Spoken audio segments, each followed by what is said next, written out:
Hello and welcome back. So continuing on, Nelson.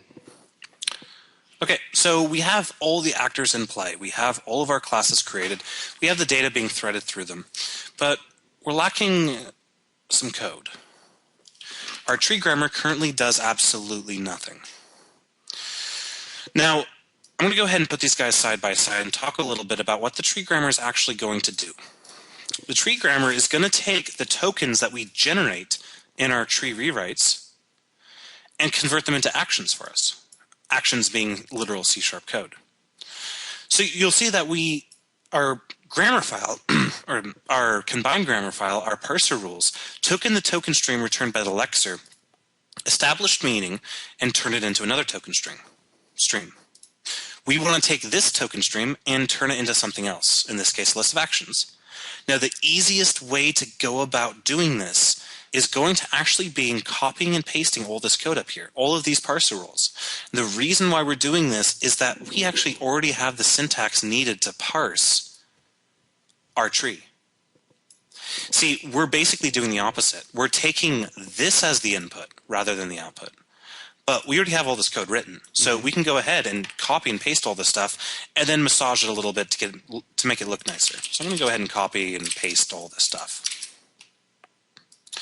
Now, this won't compile just yet. And the reason it won't compile is we actually have some real rules in here. We don't want these rules. The only thing we want is this, which is the result of our rules. So in this case, we have two alternatives that result in the exact same AST. So we can just nuke one. We don't really need the other one. And then we can go ahead and take out this parser rule. Then in our array, we don't have any alternatives. We can go ahead and just delete all that stuff. And then we're one step closer. The last thing we need to do is take out these brackets, because we're not instantiating tokens. We're identifying tokens. It's the complete opposite. Remember that what we're doing here is the opposite of what we're doing here. So let's go ahead and yank out all these constructors.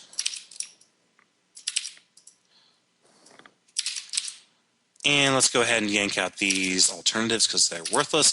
And we can go ahead and nuke this alternative because it's, well, the same thing. Or bring up our toolbox. And here you go. We now have a compiling tree grammar. This tree grammar is capable of understanding the tree that we sent in from this. What's is think about the tree grammar working the exact same way as our basic JSON grammar. The only difference is that there are some special invisible tokens inserted into the stream. What we have here, let's say we have the following tree. So does that make sense? Yeah, so one's the parent, two's child. Yep. This gets turned into the following token string.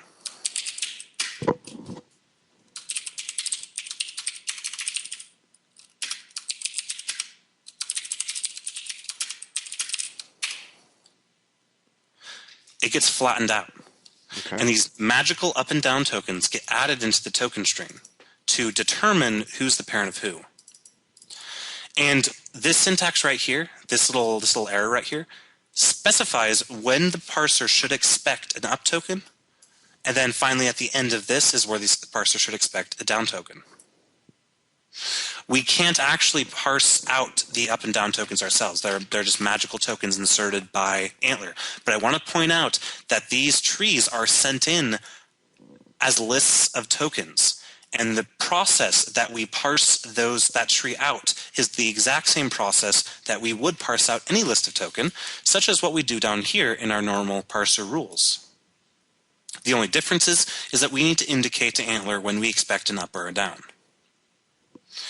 So let's go ahead and actually make this a little bit prettier, because we really can. We really just can stick everything in the value. Like, we can go ahead and take this, yank it out, stick it right there. We can go ahead and we'll leave object property as its own rule. We'll take array, stick it right there, and then we'll take all of our literals and stick it right there.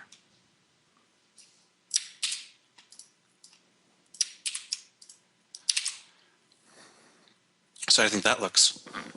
Yeah.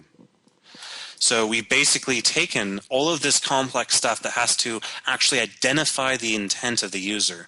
We've identified the intent, and we've encoded it into this token stream that we can then consume in a very, very straightforward way. So let's talk about how we're going to get our builders out. Because remember how our builders, my Solution Explorer disappeared. Ignore me. Here's my Solution Explorer. It's back. Okay, so remember how we have this builder API? Mm-hmm. So we need to actually use this builder API to, well, build some JSON.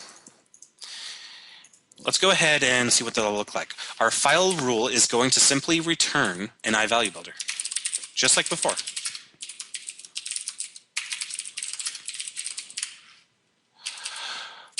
And then inside of here, what we can do is we can go ahead and instantiate our individual builders, and we can have them be set to whatever they need to be set to, depending on the results of the token match. Also, I just lied though. The next thing we have to do is inside of our file rule, we actually have to set our return type to value.builder. And value.builder is going to be what the value rule returns. Okay, so we have these two rules. They both return a value. So that's nice. And let's go ahead and write out the code that's actually going to set this builder to something. I'm going to start off with numbers, strings, and booleans because they're very easy.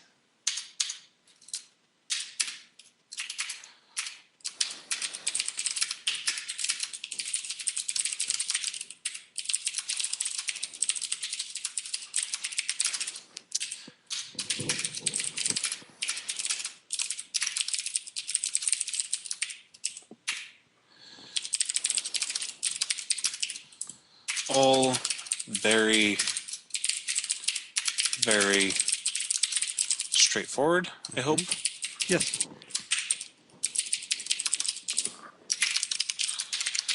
Okay, so now we have our three constants being figured out. And we do have an error here on line 19 because I misspelled builder. Okay, and the reason I knew that is I have this up on the other monitor so I can see my errors and stuff. Okay, so now let's talk about objects and arrays, because this is actually going to get into something fun. Rules can take parameters. Remember how rules, well, obviously rules can return things? Mm-hmm. Rules can also take in parameters. So let's go ahead and build out our object rule, where our object rule is going to invoke the object property rule and pass in the parameter of the builder that we're going to want it to add to. Because remember, our object builder has a method on it called setProperty. We want our object property rule to invoke this method on the builder that we instantiated. So we need to pass it in as a parameter. So the way to do it is very straightforward. We just say iValue builder. And then to invoke the object property rule with this parameter, we can go ahead and do this. It's going to look a little funky at first.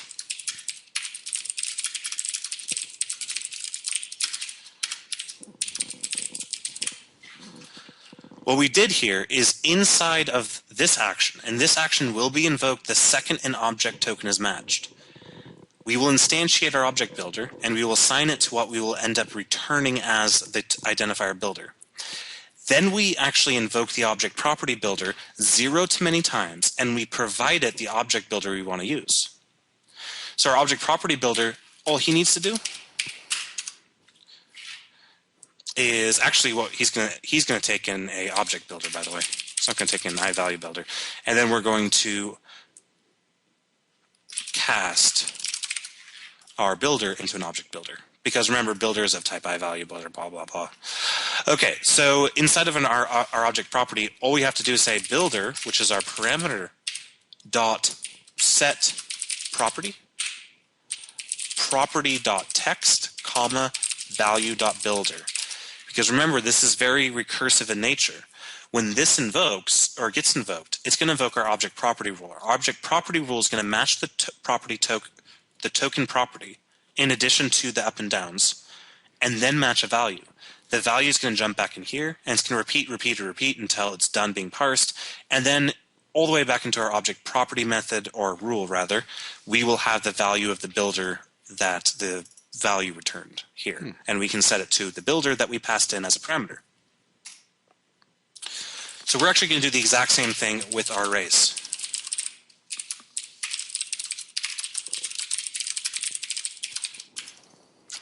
So our arrays are going to be they're even going to be more straightforward. And all an array is going to do is it's going to match a value. It doesn't need to do anything more advanced. And then it can just say push value.builder. That's all it needs to do.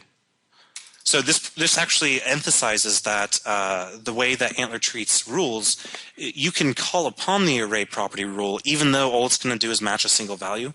But in addition to matching this value, it can perform additional logic.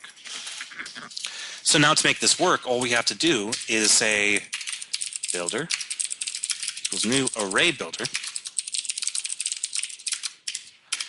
and then pass in our builder as an array builder into our value rule.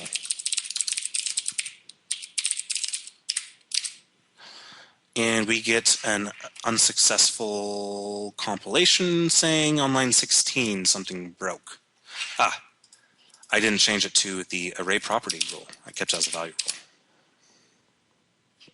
And we have successful compilation. Nice.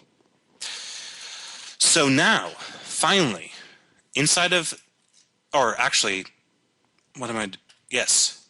Now what we can do is we can say instead of returning null, we can return file. Remember the method, the rule file turns into the method file? Mm-hmm. And build. Or, oh, come on. Build.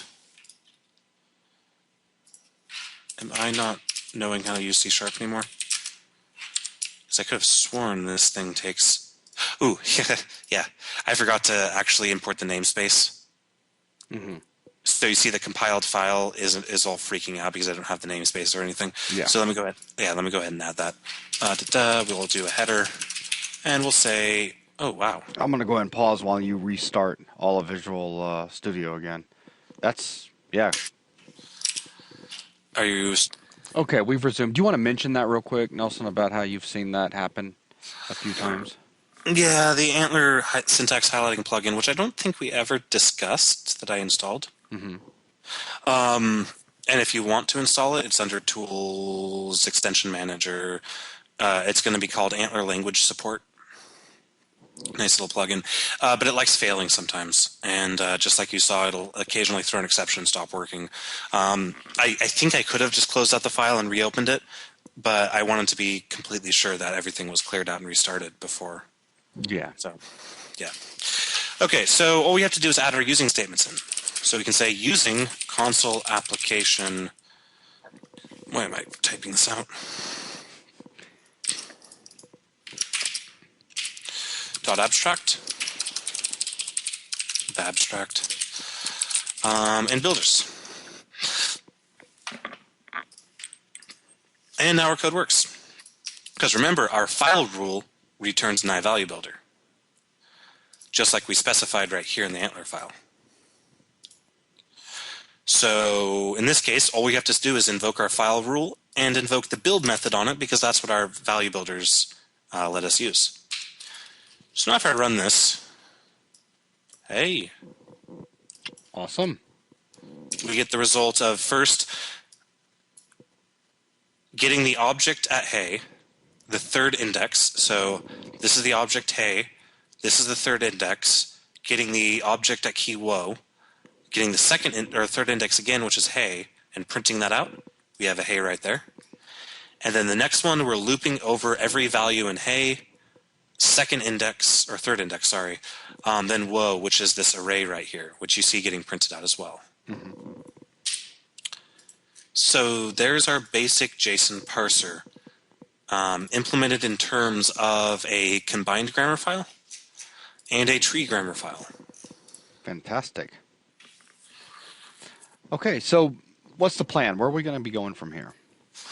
Well, now that we've kind of given a crash course into Antler and how to use it, how to sort of give a taste for how to work with the bigger grammars, because like I said, this grammar isn't so big that leaving the rules in it would have been any of an issue, but I just wanted to show how we could use tree grammars to kind of get people thinking about the fact that you can use tree grammars to make things a lot more straightforward as you're building your language. The next thing we're going to be looking at is going to be a crash course into the DLR. Because once we get into the DLR, we're going to be able to do some fun stuff, learn how to dynamically compile code at runtime in .NET, and how to generate a compatibility layer between one language and all the other DLR languages. After that, we'll actually build a scripting language. Won't be a perfect scripting language, but it'll work. It'll be awesome. Sounds fantastic. All right. Well, thank you very much. That will wrap up this video, and we will see you guys in the next.